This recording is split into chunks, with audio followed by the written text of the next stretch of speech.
ఒక్కసారి కొమ్మూరి గోల్డ్ కి కాల్ చేయండి. తాకట్లో ఉన్న మీ బంగారాన్ని విడిపించి మార్కెట్ ప్రైస్ కి వాళ్ళు కొనుక్కుని మిగతా డబ్బులు మీకు ఇచ్చేస్తారు. హాయ్, వెల్కమ్ టు మనం టీవీ. కట్నం అడిగేవాడి గాడిద నటి పూనం కౌర్ హాట్ కామెంట్స్ చేసింది. జగన్ బ్యాచ్ ని టార్గెట్ చేస్తూ కొన్ని కీలక వ్యాఖ్యలు చేసింది. సో నటి పూనం కౌర్ చాలా హాట్ కామెంట్స్ చేసింది. జగన్ బ్యాచ్ నన్ను ఇబ్బంది పెట్టారు, నా న్యూడ్ వీడియోస్ ని కూడా మాఫింగ్ చేసినటువంటి అశ్లీల వీడియోల్ని రిలీజ్ చేస్తాం పవన్ కళ్యాణ్ కి అగైనెస్ట్ గా మాట్లాడుకుంటే. సో ఇలాంటి వ్యాఖ్యలు ఆవిడ చేశారు. సో లైవ్ లోనే ఆవిడ ఒక ఇంటర్వ్యూ రీసెంట్ గా ఇచ్చారు ఒక ఛానల్ కి సంబంధించి. దాంట్లోనే ఆవిడ ఏడ్చారు కూడా. సో దీనిపై డిస్కస్ చేద్దాం. మా ప్రతినిధి చార్మి ఆడయ్యారు. Charmi, over to you. Thank you Manoj.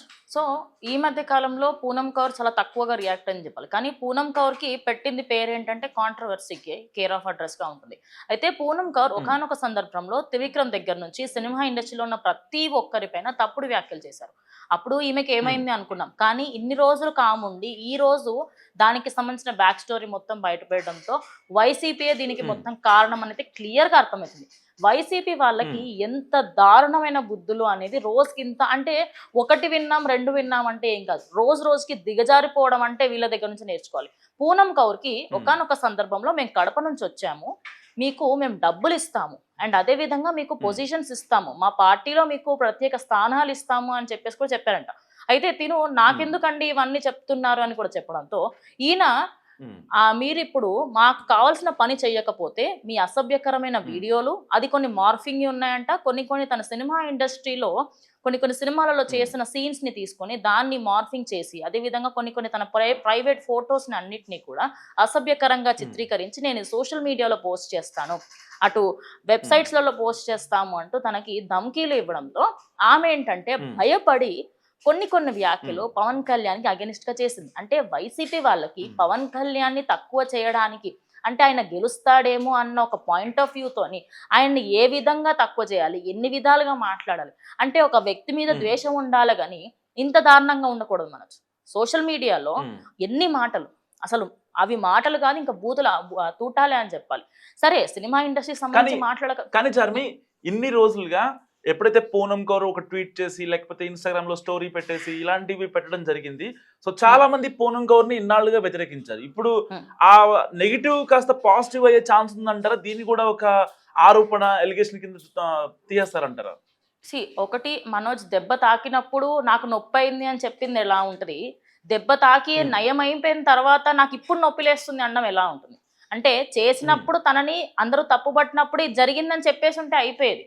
అలా కాకుండా కొన్ని సంవత్సరాలకి అరే నాకు ఇప్పుడు గుర్తొచ్చింది కదా, నేను ఇన్ని రోజుల తర్వాత చెప్తున్నాను కదా అని చెప్పడం వల్ల ఒక విధంగా తనకి ఇప్పుడు నెగిటివిటీ అనేది ఇంకెక్కువ అయ్యే అవకాశం ఉంది. ఎందుకంటే ఇప్పుడు వైసీపీకి సంబంధించి అఫీషియల్ గా తాను పెట్టడంతో వైసీపీ అభిమానులు ఎవరెవరైతే ఉంటారో వాళ్ళందరూ ఎట్లా అంటే మేము చెయ్యని తప్పుకి నీ దగ్గర ఇప్పుడు ప్రూఫ్లు లేవు, ఎందుకంటే జరిగింది నిన్న మొన్న కాదు ఎన్నో సంవత్సరాల కింద జరిగిందంట, మరి అప్పుడు జరిగినప్పుడు అప్పుడే నిలదీసి ఉంటే అయిపోయేది కదా అని చెప్పేసి ఇప్పుడు వైసీపీ వాళ్ళు ఖచ్చితంగా నోరలు పెడతారు. అదే కాకుండా మనకి ఈవిడికి జరిగిన ఇబ్బంది కేవలం వాళ్ళ కుటుంబ సభ్యులతో మాత్రమే డిస్కస్ చేసింది. ఇంత బహిరంగంగా చెప్పడం ఇదే ఫస్ట్ టైం. ఇది ఒక బ్లాస్టింగ్ న్యూస్ అని చెప్పుకోవచ్చు. కానీ ఇలాంటి నేపథ్యంలో ఆవిడ పోసాని కృష్ణమురళి కూడా టార్గెట్ చేశారు.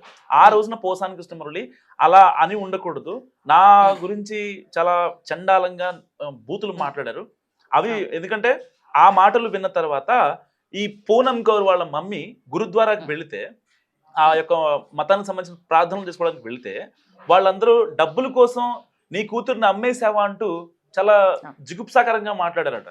సో దీన్ని ఎలా తీసుకోవచ్చు అంటారు? అసలు మధ్యలో ఈ పోసానికి ఎందుకు అంటారు? పోసాని కృష్ణమురళి వైసీపీకి అసలు ఒకానొక సందర్భంలో వైసీపీ చేయి కోస్తే బ్లడ్ రెడ్ కాకుండా బ్లూ కలర్లో వస్తుందేమో అన్నంత లెవెల్లో ప్రమోషన్ చేశాడు. కానీ ఆయనకి రావాల్సినంత రెస్పెక్ట్ అక్కడ రావడంతో బయటకు వచ్చేసి నాకు దానికి సంబంధం లేదని మాట్లాడాడు. అయితే పోసాని కృష్ణమురళి ఎప్పుడైతే ఇండస్ట్రీకి సంబంధించిన వ్యక్తులలో పూనం కౌర్ పవన్ కళ్యాణ్కి తప్పుడుగా మాట్లాడడం కానీ వైసీపీకి సంబంధించి కొన్ని ప్రచారాలు చేసినప్పుడు ఆమె ఒక మాట తప్పుగా మాట్లాడిన వెంటనే పోసాని కృష్ణమురళి ఒక ప్రెస్ మీట్ పెట్టి పూనం కౌర్ నీ బతికెంత, నీ లైఫ్ ఎంత అంటూ తన వ్యక్తిగత జీవితానికి సంబంధించి, అదేవిధంగా ఆ అమ్మాయికి అప్పట్లో పెళ్ళి అవ్వబోతుంది. యాక్చువల్ నిజం చెప్పాలంటే మనోజ్ అప్పట్లో ఆ పిల్ల పెళ్లి చేసుకోబోతుంది. పూనం కౌర్ అనే హీరోయిన్ పెళ్లి చేసుకోవడానికి రెడీగా ఉన్న సమయంలో పోసాని కృష్ణమూర్తి ఒక ప్రెస్ మీట్ పెట్టి ఆ అమ్మాయి గురించి అసభ్యకరమైన పోస్టులు కానివ్వండి, వాటికి సంబంధించిన ఫోటోలు అవన్నీ ఉన్నాయి, ఈ అమ్మాయి క్యారెక్టర్ ఇంత బ్యాడ్ అంటూ రియాక్ట్ అవ్వడం వల్ల వాళ్ళ అమ్మకి అప్పటిదప్పుడు హార్ట్ అటాక్ వచ్చిందంట. కానీ తను దాని నుంచి సర్వైవ్ అవ్వగలిగింది. ఆ అబ్బాయి ఎవరైతే పెళ్లి చేసుకునే అబ్బాయి ఉన్నారో, ఇంత చీప్ క్యారెక్టర్ అమ్మాయిని నేను ఎందుకు చేసుకోవాలి అని చెప్పేసి అప్పటిదప్పుడు ఆ అమ్మాయిని వదిలేసి వెళ్ళిపోయాడు. అంటే అప్పటి నుంచి ఆ అమ్మాయి ఇప్పుడు పెళ్లి చేసుకోకపోవడానికి కారణం వైసీపీకి సంబంధించిన ఒక వ్యక్తి, ఒక కార్యకర్తగా చేస్తున్న ఆయన తన మీద తప్పుడుగా ప్రచారాలు చేయడం వల్ల. అదే కాకుండా మనోజ్ మీరు నమ్మరు, ఆ అమ్మాయికి సంబంధించిన ఫ్యామిలీ పూనం కౌర్ కూడా ఇప్పటికి కూడా సంఘ సంస్కృతుల సేవలు కానివ్వండి, సేవా కార్యక్రమాలు అన్ని చేస్తూ వస్తుంది.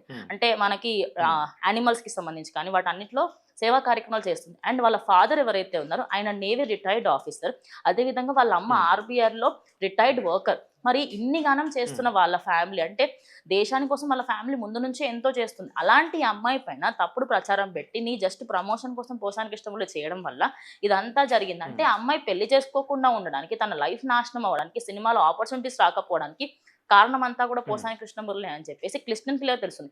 ఆఖరికి గుడికి వెళ్ళి ప్రార్థన చేసుకోలేనంత దారుణమైన స్థితికి తీసుకొచ్చారు. నువ్వు నీ అమ్మాయిని డబ్బుల కోసం అమ్మావు అని చెప్పేసి ఒక RBI ఆఫీసర్ని అడిగితే తనకి ఎలా ఉంటుందో ఒక్కసారి ఊహించాలి మనోజ్ మనం కూడా.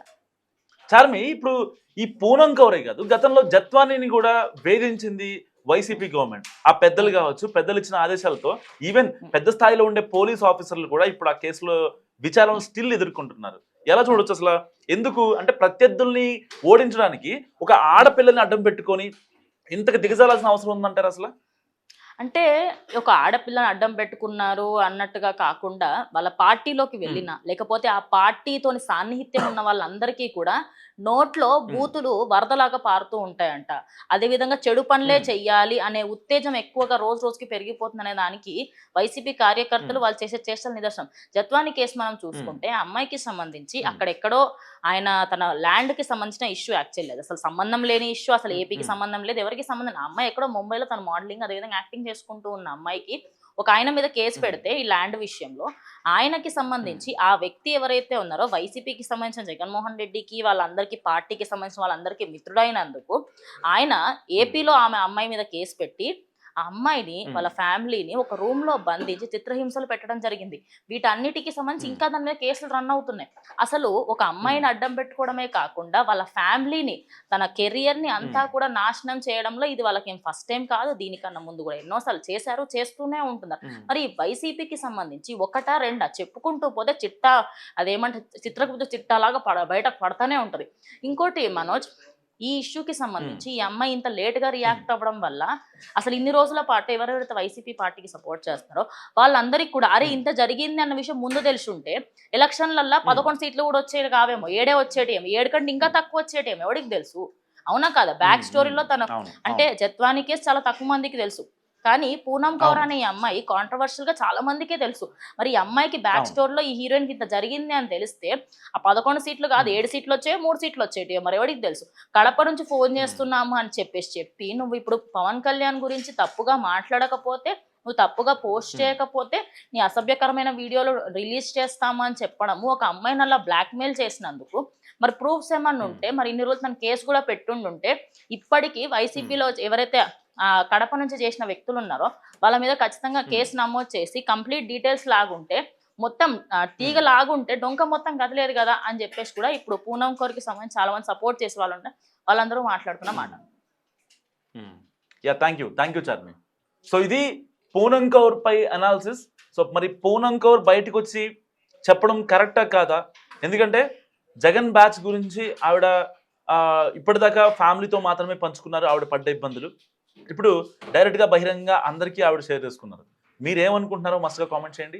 చూస్తూనే ఉండండి మన టీవీ.